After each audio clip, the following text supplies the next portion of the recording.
Your logo is more than a visual. So what exactly are the different types of logos and how do you go about choosing one for your brand? So when I look at brands, right, and big brand in the market right now, you can see that there are three components to a logo. First, you have the mark, right? That's the singular graphic element that identify with your brand.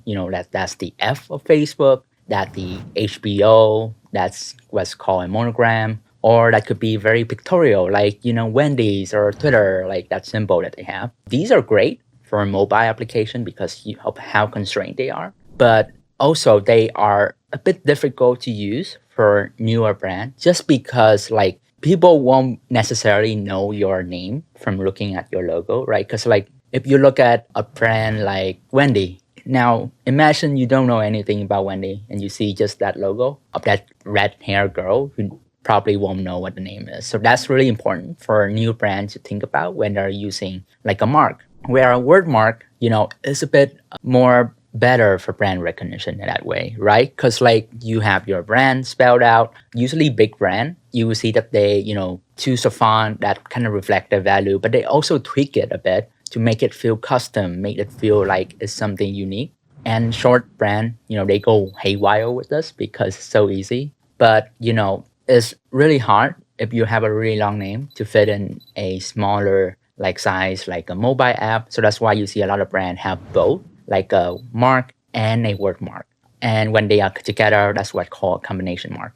And I think when choosing a logo, it's really crucial that you think about, first of all, is your logo like legible? Is it like easy to see? Can you identify this brand from a distance or like in a really small like scale? And the second thing is that is your brand logo distinctive? When you put it together with all these competitors, can someone identify what they are looking at and really, spot that, your brand from other competitors? This is especially crucial if you're selling on like a conventional platform, like a supermarket, right? And third of all, is your brand logo conveying what you want it to do? If you look at abstract logo, right, they are very open in the interpretation, but that's kind of like their strength, right? Like, because you can use that singular symbol to mean a lot of things, but you can have good or bad interpretation of the same logo. A great example of a abstract logo that I really like is Airbnb. They have this mark of the A, for their name, but also it looks kind of like a heart, or, it could look like, a location marker. It look kind of like a roof, like all these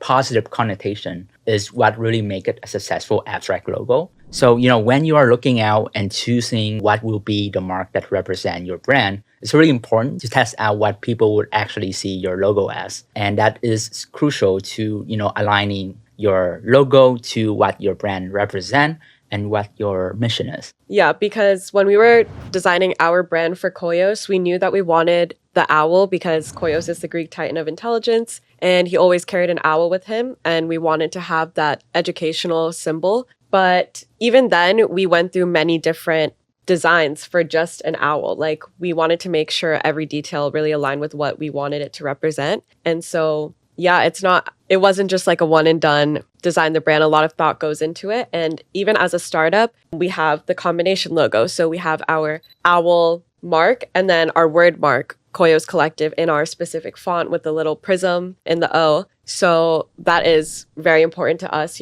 being recognizable as a newer brand, having that combination mark. You look at the logo, right? It's what's called a pictorial logo, meaning it's a logo that represents something specific, something very literal. But like there's a lot of technicality that goes into designing it, right? Like you have the very, simplified shape, very geometric, but also it was designed so that even as a small scale, you can still identify with your logo and really can see all the detail. That's why you see a lot of older brand, a lot of legacy brand starting to modernize their logo, right? Like they have these traditional logo with a tons of detail, but at a small scale, that all goes away. And they're really hard to use, frankly, for marketing. So, see a lot of brand, like a lot of old legacy brand, they start to really simplify and kind of make it a little bit more abstract so that they can use it much more effectively. So an app would be like an example where you want to make sure that the details still show up in your logo when it's a smaller size. Coeus is a business media company. We have that detail on our logo. The wing of the owl has those 3 lines that, look like a graph and represent like business growth. So it's just like a small detail that holds a lot of significance in our logo. For business and for especially startup, I think it's really worth it to really test your design, like really consider your option